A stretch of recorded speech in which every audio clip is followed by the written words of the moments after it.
Alright, let's now get. After watching Till, I went and saw Terrifier 2. Yeah, I went literally. It's fucking insane. Right after I watched Till and the really depressing movie that Till is, I went literally from one theater to another to go see Terrifier 2. As I said in my Hocus Pocus 2 review, this was a late addition to this weekend as far as the showtime movies coming out to my theater. I had no, I did not expect this movie to be playing in my theater. I did not. I've for what for knowing like the people that run my movie theater and they seem to be like more religious and more right wing. I did not expect them to play this. I did not. And I was pleasantly surprised when I looked this past weekend or this past week at the showtimes for movies coming out this weekend, and this popped up. I went, "What?" It's like, yeah. I as far as like the first Terrifier, if you want to know my opinion on it, I liked it. It was a really fucked up movie. It's been a while since I've seen it, but it's a fucked up movie. It was definitely like a movie that's just a plain gore fest, but it had its charm to it. If that's a really weird fucking thing to say about that movie, but whatever. And I when I heard her make a sequel, I'm like, oh, okay, cool. Like, I know, like, I think, I remember hearing about the sequel announcement being made about the sequel right before the pandemic hit, 2020. And then I did read this, yeah, it pretty much, the movie got delayed, the production got delayed because of COVID, like a lot of things. And, yeah, I was really fucking shocked that we got this fucking thing. And I went. Okay, before I get into the actual movie, I will say this: I did love this movie. I did really, really love this movie. But I gotta talk about the theater experience for a minute. So I went to see this movie again. This movie, when I saw it, I explained this at my review for Hocus Pocus 2 that there's only one showtime for this movie. One. One showtime at 9:50 at night.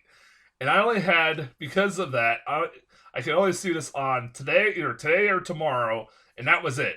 If I didn't go see it, then fuck, I was not going to, either today or tomorrow, I was not going to have a chance to see it because of my work schedule.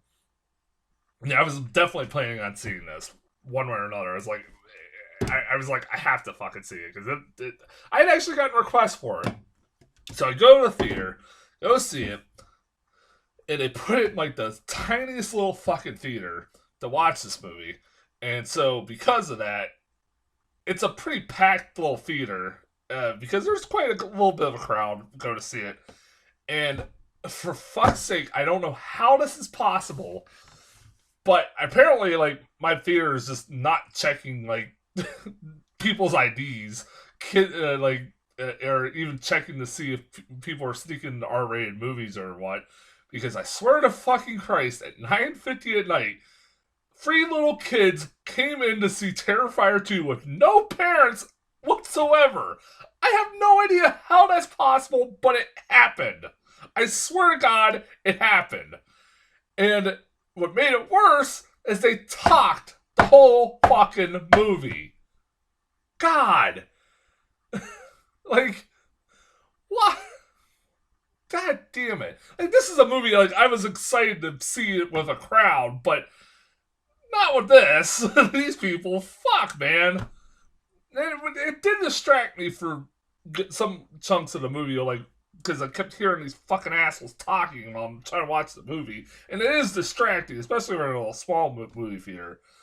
But like I said, despite that, I really fucking enjoyed the hell out of this movie.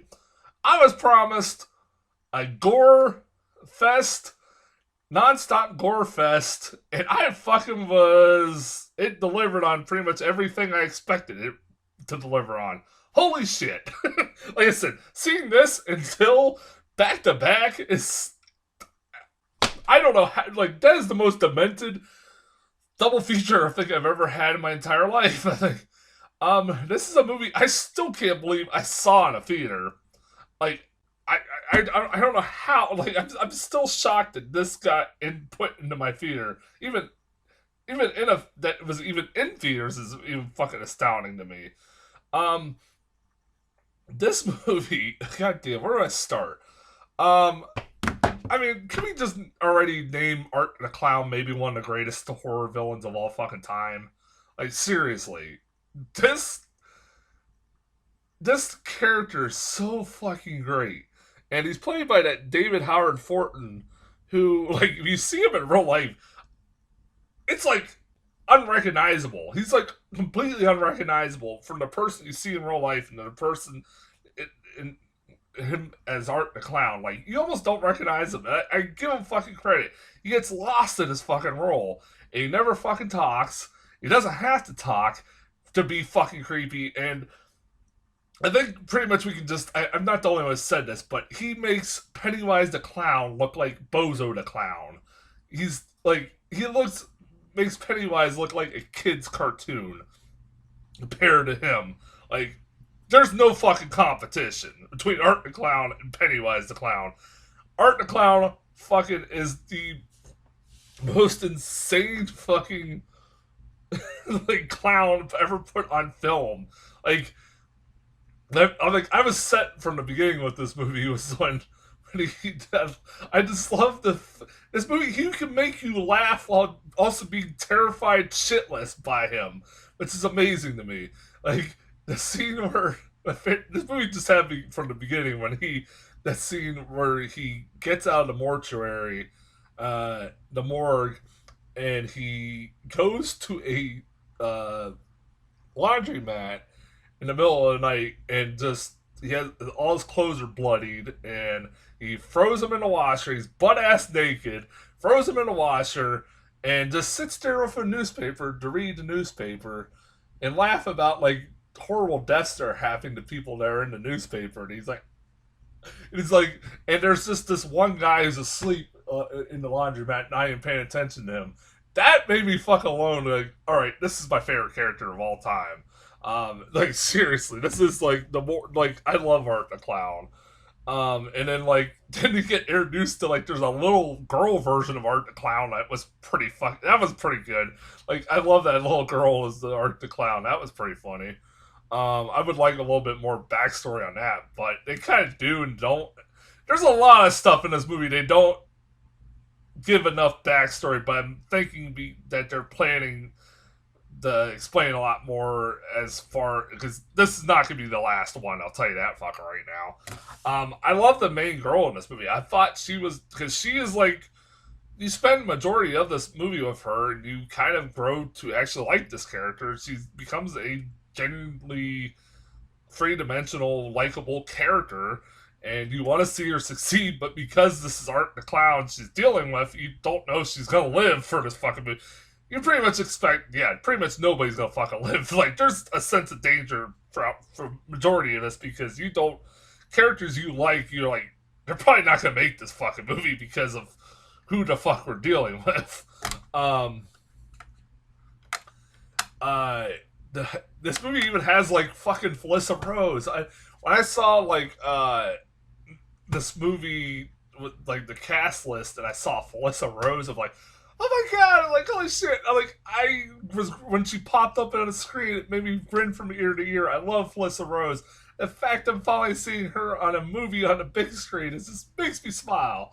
If you don't know who Felissa Rose is, she's Angela from Sleepaway Camp. If you don't know what Sleepaway Camp is, then never mind. So I love Sleepaway Camp. If you don't know, I fucking love Sleepaway Camp. One of my ultimate guilty pleasure movies of all time. So like seeing her on a big screen, and she's only in the movie for like maybe a minute. It's like it's like in one scene. I would like to see Angela versus Art the Clown. That would have been kind of fun, but I didn't get that. I was hoping we'd get that, but we didn't get that. The fucking gore in this movie. Holy shit.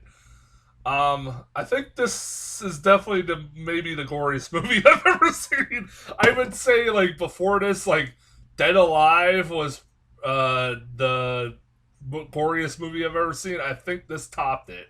I don't think anything can ever top this. I don't want to even see anything ever top this. Like, Jesus. There are times in this movie I was like, Jesus Christ. I'm not squeamish. But there's a lot of times in this movie I'm like, Jesus Christ, movie. Like, there's excessive, being a little excessive in the violence, and then there's what this movie does. Like, that scene, that Allie scene, that scene with the girl Allie, that's the friend of the main girl. That's the one everybody's gonna remember. That's the scene. That's the scene I fucking remember. I will fucking never forget. Holy shit! Like that was that took excessive to the fucking max. God damn! Like wow! And like just the gore. I can appreciate the gore effects. Like the gore effects. Like this is these are made by people that love like practical effects, and when like because of that, I instantly practical effects are my fucking my go-to as far as horror movies, and fuck CGI. I hate CGI, and this movie does not use any CGI from what I can tell at all. Like, and I appreciate the fuck out of it. It's also produced by Bloody Disgusting, and the gore effects are fucking incredible. Like, I've heard people that this movie's been making headlines because of people have been apparently fainting and throwing up while watching this. Yeah, whatever. Like, I nobody did in this fucking even came close. I highly doubt that. I think there was some exaggeration going on. It gave this movie publicity, and more people are now going to see it because of that. I guarantee it. To get people to see it, that's exactly what they want you to do, is to spread the word about that. And, well, it's getting the movie publicity, and I think that's the only reason the movie came to our theaters, because of the publicity it was getting. It was nice that, like, this is a movie that, like, even though I'm kind of annoyed it only had one showtime at 9:50 at night, this is a movie, like a midnight movie. You should be seeing this like a midnight screening or something like that. This is about the closest I'm gonna get to a midnight screening. So, yeah, I appreciate that. Like, I saw it late at night. That's the only way to see this fucking movie. I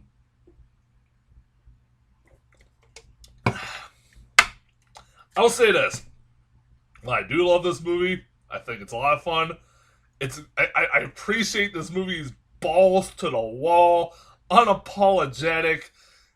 You know what you're getting if you know anything about these movies. You know what you're getting, and it's nothing more, nothing less. And I appreciate the hell out of that. And I just love that this balls to the wall, unapologetic movie. While I say that, this movie is not perfect. It is not perfect. Let's just flat out say that right off the bat. It is not fucking perfect. I know, I'm sure I'm not the only one who's going to mention this. I was warned about, okay, I saw that this movie was coming out. There was one fucking thing that stood out more than anything, and that was the runtime. It is a movie that is 2 hours and 18 minutes. I'm not making that up. If you don't know that, I'm not making that up. This movie is 2 hours and 18 minutes. The first one was like maybe barely an hour and a half. This movie's like almost an hour longer. Why? And I was even warned by somebody who's a big horror fan that was like, they saw it like a few weeks ago, and they said they liked the movie a lot, but they're like, it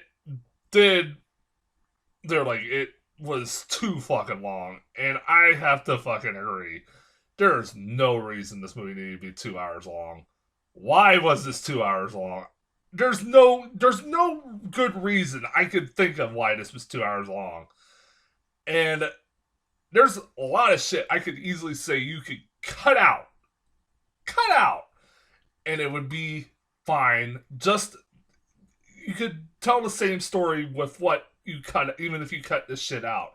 The number one thing I could think of, and this might be an unpopular opinion, that I would cut out easily, was the Clown Cafe shit. What the fuck was that? There's no purpose to it whatsoever. And when it happens, there's no suspense to it. There is no suspense to it. When I'm watching it, there was never any suspense because it's established right at the beginning that it's a dream that the main girl is having and that she's involved in this with this clown cafe scene. And it goes on and on and on. It goes on for I swear, 5 minutes. It's a 5 minute dream sequence that you know is a dream sequence. So there's no suspense. You don't worry about the main character. You don't think that she's in danger because unless he's Art the Clown all of a sudden turned into Freddy, she's not in any real danger. And she's not. It just keeps going. It has a memorable song to it. It does come back a little bit at the end, but there's no point to it. There's no point to it. There's none. You can tell the same story, and yeah, it causes a fire in her house somehow. That still never made any sense either. But it's I don't. There's never really any explanation of what caused the fire, anyways. But I don't. That stuff would easily be cut out. The last act did get a little too damn repetitive too, where it was somebody would die and then they come back, and then another character would die and then they would come back, and then another character would die and then they could come back. Dude, how many times people are gonna keep coming back, dying, coming back, dying, coming back? It's getting repetitive. Come on, movie, let's end. Fuck. I was like, when is this movie? I think this movie was over, and then it just kept going. God damn it, can I go home yet? I was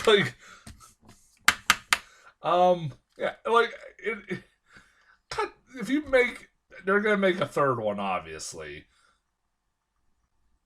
And there's also a thing I don't know how many theaters got this, but after the movie ended, I got a behind the scenes featurette with the director talking, and also the guy who played Art the Clown, and it was cool watching that and them talking about different scenes and stuff, talking about the alley scene and the mashed potato scene. That was fucking rough.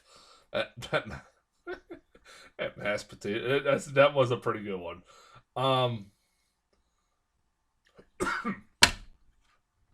Or the Justin Tip scene. God damn.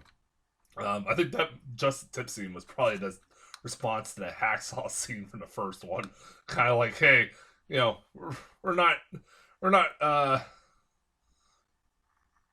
don't just go after females. We'll go after male body parts too. But yeah, it was kind of cool seeing that. But also this movie also had maybe the longest mid-credit scene I've ever seen in a movie ever. It goes on for 5 fucking minutes. What the hell? But it did have Chris Jericho in it. I knew Chris Jericho was gonna be in this movie, and then the movie ended, and I was like, where the fuck was Chris Jericho? I was told he's in this movie. He's promoting this movie. His name's on the opening credits. Where the fuck is he? And then at the end credits, hey, there's Chris Jericho. And then it sets up that scene is so fucking weird. It sets up a sequel, I guess. I don't know where to, the director explained that there's a lot of stuff he has planned, with this series, to explore more of the lore. There's a lot of stuff unexplained, and it's obvious that, they're wanting to make a sequel. You could tell they're wanting to make a sequel, and eventually they're going to explain a lot more stuff. And it's I could have got a little more explanation on stuff, especially if your movie's going to be 2 hours and 18 minutes. You could have explained some stuff a little bit more, but I guess they're waiting until the sequel, which, I hope to God the next one isn't 3 hours long. But if it is, I give up. I might have to skip that one. I'll still see the third one that comes out, but don't make it 3 hours. Make it an hour and a half. It's fine at an hour and a half. Don't make it 2 hours. Quit making it shit 2 hours. Yeah, I love the Terrifier 2. It's not for everybody, I'll say that, but it is a lot of fun. I had a lot of fun with Terrifier 2. I do not regret it. I can't believe I sat in the theater and watched it. I recommend it. Go watch it. I'm halfway through the new Hellraiser. We're having a review sometime, maybe tomorrow, with that. And also, I'm going to plan to see the movie Tar, that new Kate Blanchett movie, and Pray for the Devil. Until then, I'll talk to you guys later.